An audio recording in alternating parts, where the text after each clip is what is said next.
एक शहर में पंकज अपनी पत्नी उमा और बेटे तुषार के साथ रहता था। उनके साथ उसकी बूढ़ी माँ शीला भी रहती थी। शीला बहुत बूढ़ी थी।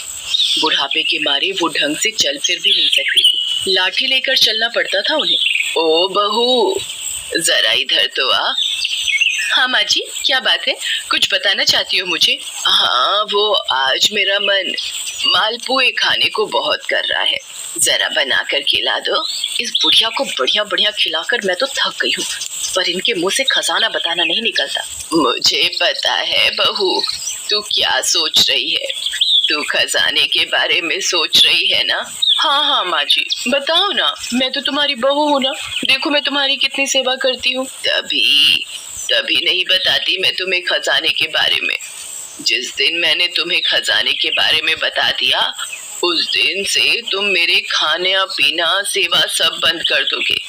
उमा गुस्से में किचन में चली जाती है और शीला के लिए मालपुए बनाने लग जाती है। माँ की बातों का बुरा मत माना करो, तुम बहुत बूढ़ी हो गई हैं, इसलिए बुढ़ापे में कुछ भी बोल देती हैं। देखो पंकज, ये माँ ना बहुत ज्यादा बोलने लगी है। मुझे तो ऐसा लगता है ये 100 साल नहीं 200 साल तक जिएंगी, तब तक तो हम मर भी जाएंगे। फिर भी हमें खजाने के बारे में कुछ नहीं बताते। ओहो, क्यों परेशान हो रही हो? तुम बस माँ की सेवा करती रहो, मेवा तुम्हें मिल ही जाएगा। ऐसे ही कई साल बीत जाते हैं। अब तुषार बड़ा हो चुका था, उसकी शादी हो चुकी थी, माँ बाप अपनी जिंदगी जी चुके थे, वो अब इस दुनिया में नहीं थे। पर तुषार की दादी शीला अभी भी जी रही थी। वो बहुत बूढ़ी हो गई थी, बस बिस्तर में ही लेटी रहती थी। दादी, आपसे खजाने के बारे में पूछते पूछते माँ पिताजी दोनों चल बसे, पर आपने उन्हें कुछ नहीं बताया। तूने सही कहा, मैंने उन दोनों को बहुत परेशान किया। हे भगवान, मुझे क्यों नहीं उठा लिया। पर अब नहीं, मैं अब सब बता दूंगी कि खजाना कहाँ है, क्योंकि मेरा वक्त अब पूरा हो गया है। ये सुनते ही तुषार और सुषमा बहुत खुश होने लगते हैं। दादी, फिर चुप क्यों हो? जल्दी बताओ। वो जो है ना मेरा गा इतना कहते ही तुषार की दादी अपना दम तोड़ देती है। वो मर चुकी थी। दादी चुप क्यों हो गई? बोलो ना आगे, क्या मेरा? सुषमा, दादी अब कभी नहीं बोलेंगी, क्योंकि वो मर चुकी हैं और मरते मरते अपने साथ खजाने का राज भी ले गईं। अरे, मरने से पहले खजाना कहाँ है ये तो बता जाती। दोनों मिलकर दादी का अंतिम संस्कार कर देते हैं। दादी चली गईं, खजाना भी ले गईं। सालों पहले बता दिया होता तो हम लोग ऐश की जिंदगी जी रहे होते। अब सोचने से क्या फायदा। सुनो जी, मैंने अपनी सहेली से सुना है कि हम मरे हुए लोगों से भी बात कर सकते हैं। क्यों ना हम भी दादी की आत्मा से बात करें? वो जरूर हमें खजाने के बारे में बताएंगी। ये सब बकवास है। पढ़ी लिखी होकर तुम कैसी बातें कर रही हो? एक बार पूछने में क्या जाता है? सुषमा अगले दिन अपनी सहेली से पूछ लेती है तो उसकी सहेली किसी तांत्रिक बाबा के बारे में बताती है जो मरे हुए लोगों की आत्माओं से बात कराता है।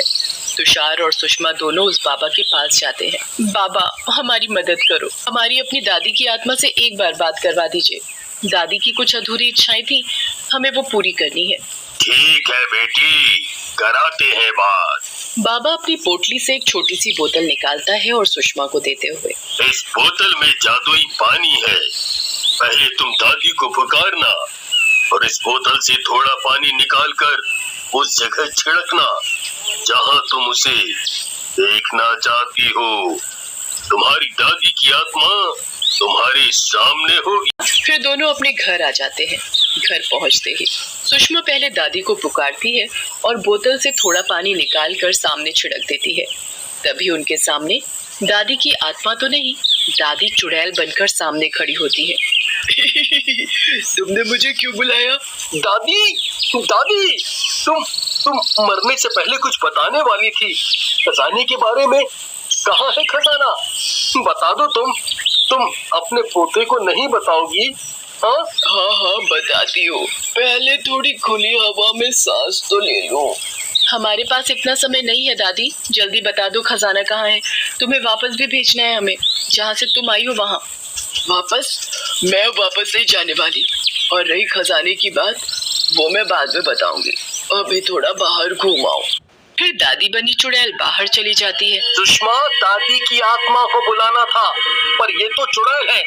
इन्हें यहाँ बुलाकर कहीं हमने कोई गलती तो नहीं कर दी?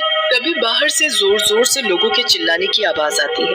चुड़ैल, चुड़ैल, भागो, अपनी जान बचाओ सब!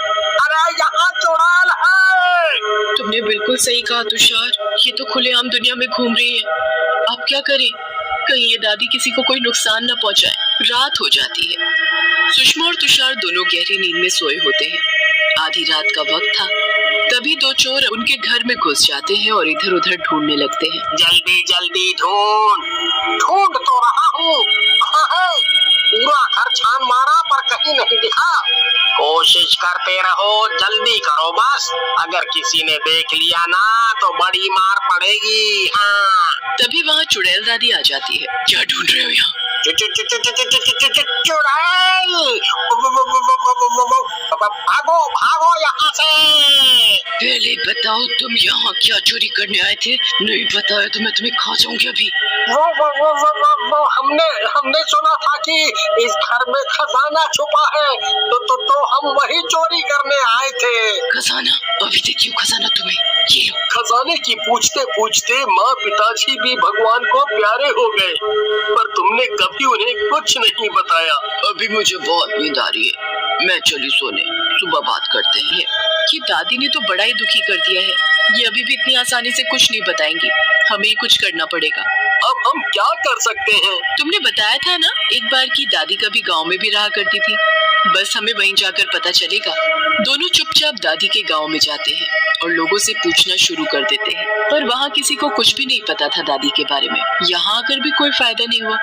अगर चुड़ैल को पता चला कि हम लोग यहाँ उनके गांव आए हैं खजाने की खोज में, तो पता नहीं क्या करेंगी हमारे साथ। पता है ना उन चोरों के साथ क्या किया था? अभी भी एक रास्ता बचा है हमारे पास। इसी गांव में जिस झोपड़े में वो सालों पहले रहा करती थी, दादाजी के मरने के बाद दादी बिल्कुल अकेली पड़ गई थी। इसलिए पिताजी ने दादी को शहर अपने पास बुला लिया था। जरूर हमें वहाँ कुछ पता चलेगा। दोनों दादी के झोपड़े के पास पहुँचते हैं। झोपड़े की हालत बहुत बुरी थी। वहाँ पैर रखने की जगह भी नहीं थी। ओह सुषमा, इस झोपड़े की हालत तो बहुत बुरी है। दादी कैसे रहती होंगी यहाँ? वो सब छोड़ो और जल्दी से खजाना ढूंढो। वहाँ चुड़ैल को पता चल जाता है। अच्छा जी, तो ये बात है। अब मुझे भी वहाँ जाना ही पड़ेगा। चुड़ैल भी गांव में पहुँच जाती है। तुम दोनों आखिरकार यहाँ आ ही गए। दादी वो हम यहाँ ऐसे ही आए थे। दादी, तुम यहाँ कैसे रहती थी? इस हालत में भी तुमने पिताजी को कैसे पढ़ने के लिए शहर भेजा होगा?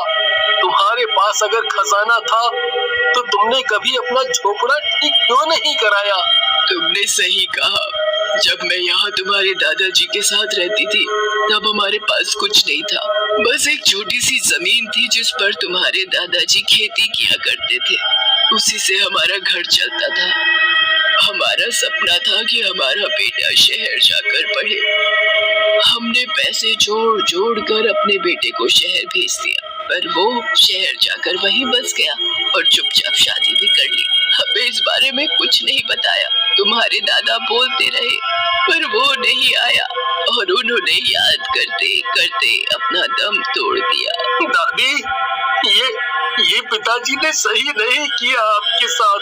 अब तुम चिंता मत करो, मैं तुम्हारा पोता, मैं इस झोपड़े को ठीक करूंगा। फिर क्या था, सुषमा और तुषार झोपड़े की साफ सफाई में लग जाते हैं। सफाई करते करते उन्हें वहाँ एक पुराना सा बॉक्स मिलता है। दादी देखो, ये क्या है? ये तुम्हारे लिए ही है, इसे खोल कर देखो। दोनों बॉक्स को खोलते हैं तो उनकी आंखें फटी की फटी रह जाती हैं, क्योंकि उसमें खजाना था। ये वही खजाना है जिसके बारे में तुम पूछा करते थे, और अब ये तुम्हारा है।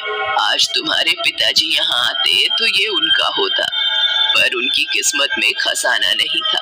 अब मेरा भी सपना पूरा हुआ, इस झोपड़े को घर बनाने का, जो तुम दोनों ने पूरा किया। चुड़ैल दादी इतना कहकर गायब हो गई।